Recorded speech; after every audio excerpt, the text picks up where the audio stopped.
En hiver, loin sous la neige amère, se trouve la semence qui, avec l'amour du soleil, devient la rose.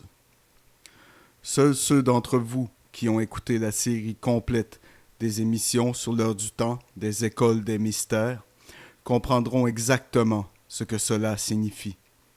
Et vous saurez et aurez une compréhension totalement différente de cette chanson, qui est magnifique, pour dire le moins, mais ne transmet pas le message que beaucoup d'entre vous ont toujours pensé que vous entendiez.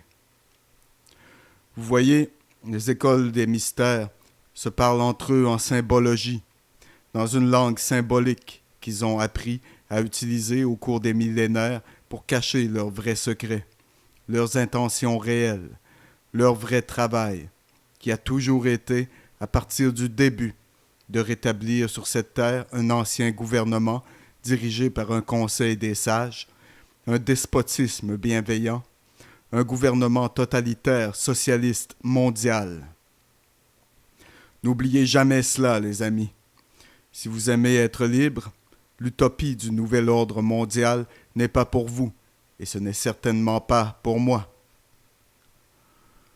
Continuons à présent dans le livre intitulé « Loi fondamentale », la publication d'un rapport de la 68e convocation des Rose-Croix,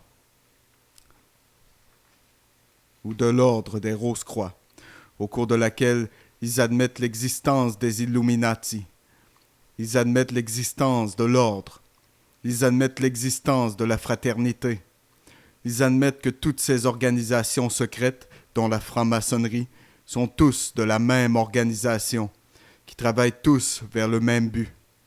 Un aveu incroyable imprimé dans leur propre publication, un livre datant de 1916. Tel est mon travail. Citant à nouveau à partir du livre, la constellation américaine de 13 étoiles, établie sous la forme d'un double triangle, a été prédite par Merlin de la cour du roi Arthur, et la philosophie du Graal et de la gloire de l'Égypte et du temple de Salomon a été l'étoile du jour de chaque grand homme d'État américain, de Washington à Abraham Lincoln. Maintenant, si vous avez été à l'écoute de ce programme, vous savez que l'étoile du jour est une référence à Lucifer, le porteur de lumière, l'ange de lumière, l'étoile du matin, également connu sous le soleil du matin. Après les cérémonies dans le verger, il a été donné dans la salle à manger de Beverly Hall à minuit un festin des dieux, auquel ni viande ni épices faisaient partie du menu, mais seulement des fruits, des noix et autres produits d'aliments gorgés de soleil, ou en anglais sun-kissed. Et cela devrait vous dire quelque chose sur les oranges sun-kissed. La conclusion des rites a eu lieu à l'aube dans le bosquet avec un service de communion musicale dans laquelle un nectar de roses, distillé à partir des 30 000 roses fleurissant chaque juin sur les pelouses à Beverly Hall, a servi comme emblématique du vin de l'âme. Et pour ce service, les rosiers ont été plantés il y a plusieurs années. C'est également dans ce livre, les amis. Je souhaite que tous les lecteurs de ce livre pourraient avoir été présents à la préparation, à la construction et à la dédicace de cet ancien cercle magique. Or, je souhaite que je puisse être en mesure de donner une description détaillée de ces cérémonies sublimes dans ce livre. Cependant, je ne peux pas le faire ici, mais j'espère que dans un travail futur, je vais être en mesure de le faire. Suffisant est-il de dire que lorsque la pierre, faite de ciment par l'un des frères, était presque terminée, l'inauguration a eu lieu et les emblèmes placés dans la pierre elle-même, avant qu'elle ne soit terminée, étaient les suivantes. La rose de beauté américaine en pleine floraison, c'est comme une représentation ou le symbole de l'âme qui a atteint la pleine illumination. L'anneau mystique, c'était un anneau en or massif, appartenant à l'un des membres présents, sur laquelle avaient été gravés la croix et le pentagramme. Tous les membres des mages sauront ce que ce symbole représente. L'anneau lui-même, comme il est connu aux mages, est un agent de protection contre toutes les influences mauvaises ou malignes lorsqu'il est porté pendant tous les travaux de cérémonie ou en développement. Et le véritable miroir magique, c'est un emblème de l'âme qui, lorsqu'il est pleinement développé, agira comme un miroir de l'univers dans lequel peut être la sagesse et la vérité. Enfin, une copie complète de l'ouvrage privé de texte Occultisme ritualiste, qui contient les cérémonies comme l'utilisation faite par les mages, et 4 de ces cérémonies étaient utilisées par 4 des mages à l'inauguration du cercle magique. Quand tout cela avait eu lieu, la première pierre a été achevée, et puis plus tard, dans la journée, les caractères étaient gravés sur la pierre par le frère qui avait terminé la pierre. De la fête des dieux de minuit et des services de la matinée qui a eu lieu dans le bosquet, il n'est pas légitime pour moi de parler en ce moment. Mais c'est ma prière sincère que tous ceux qui sont inscrits dans les écoles sacrées puissent quelque jour être présents avec nous et assister à ces cérémonies sublimes, d'autant qu'ils sont conférés au printemps de l'année. Au printemps de l'année. Des dispositions ont été faites par les délégués présents par des contributions volontaires, soit pour acheter un autre grand bosquet, ou, si cela se trouve irréalisable, pour construire une salle beaucoup plus grande dans le bosquet d'Osiris, afin que les cérémonies avancées puissent être tenues au printemps prochain, à la 69e convocation de l'Ordre des Rose-Croix. Maintenant, je vais vous révéler quelque chose que je ne vous ai jamais dit avant dans ce programme. J'ai travaillé là-dessus et le moment est venu de vous le dire avant que je lise à partir de la prochaine section de ce livre. Car alors, vous comprendrez ce qui s'est passé au cours des 50 dernières années et ce qui se passe maintenant. C'était Harry Truman, un franc-maçon du 33e degré, qui a signé le traité des Nations Unies, qui a poussé sa réalisation et a signé la loi sur la participation des Nations Unies.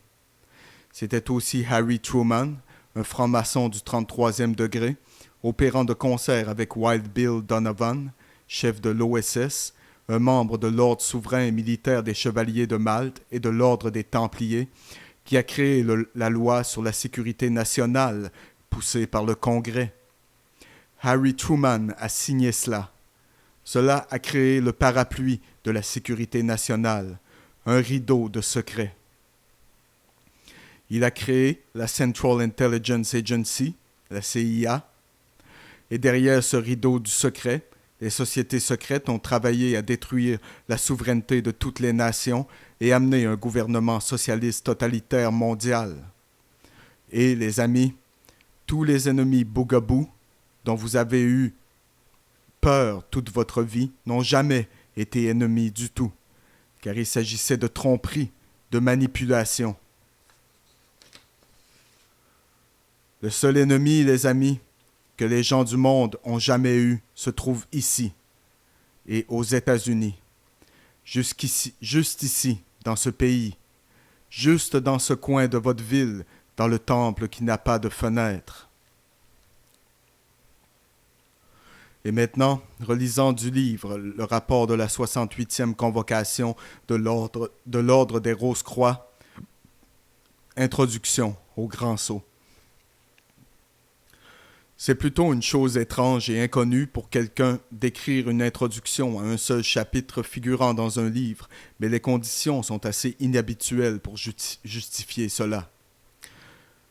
Il y a plus d'1 an, Grace K. Maury, l'auteur de l'article « Le Grand Sceau des États-Unis et son importance mystique », a préparé une esquisse pour une courte amorce de l'enseignement Illuminati, et dans cette esquisse, comme on le verra par les dessins, on a mis en évidence que l'homme n'est pas seulement un être triple, mais qu'il est en fait un quadruple être aussi bien.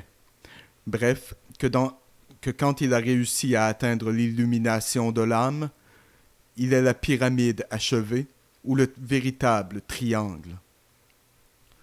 Si l'étudiant accordera une étude sérieuse de l'article sur le sceau des États-Unis, il constatera que sur le revers du sceau qui n'est pas encore dévoilé, ou qui ne l'était pas encore en 1916, se trouve la pyramide, mais avec la pierre angulaire pas encore placée. Et donc, il verra que la philosophie des Illuminati est la philosophie absolue et incontestable sur laquelle ces États-Unis sont fondés, comme cela est clairement indiqué par notre philosophie à 4 volets, par les dessins qui représentent notre philosophie et par les dessins de la face arrière du sceau des États-Unis. Et ainsi, il semblerait que les hiérarchies invisibles qui ont façonné la fondation de la Grande République, qui devront un jour gouverner le monde, sont les mêmes hiérarchies qui nous ont donné la philosophie des sciences de l'âme telle qu'elle est enseignée par les Illuminati. Et maintenant, vous savez pourquoi ce qui s'est passé dans ce pays s'est passé. Et vous savez pourquoi ce qui se passe aujourd'hui se passe. Et vous savez maintenant pourquoi, sur le revers du grand sceau des États-Unis, sont les mots Novus Ordo Seclorum, ce qui, traduit littéralement, signifie le nouvel ordre des siècles, aussi connu comme le nouvel ordre mondial. Mais je ne vous laisserai pas reposer sur ce choc. Écoutez ceci, chers auditeurs.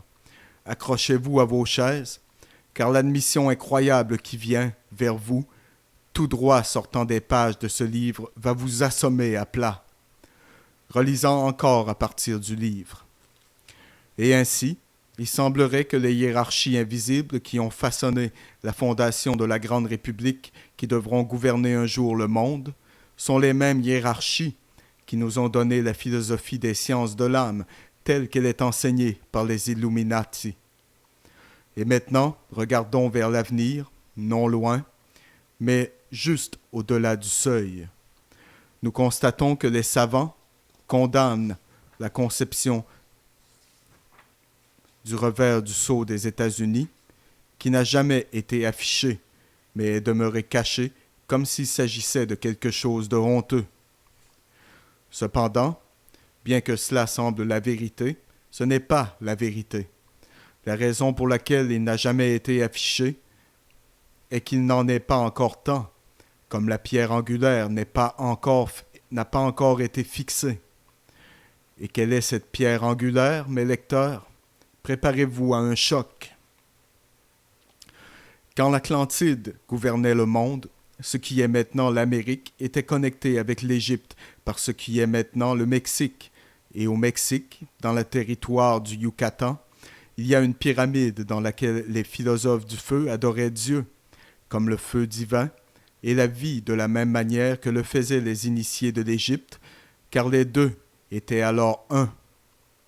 L'Amérique n'est pas complète et ne sera pas complète, ne peut pas être complète jusqu'à ce que le Mexique fasse à nouveau partie de l'Amérique comme elle l'était il y a très longtemps. Et quand le Mexique est une fois de plus une partie des États-Unis, alors la pierre angulaire aura pu être placée sur la pyramide et le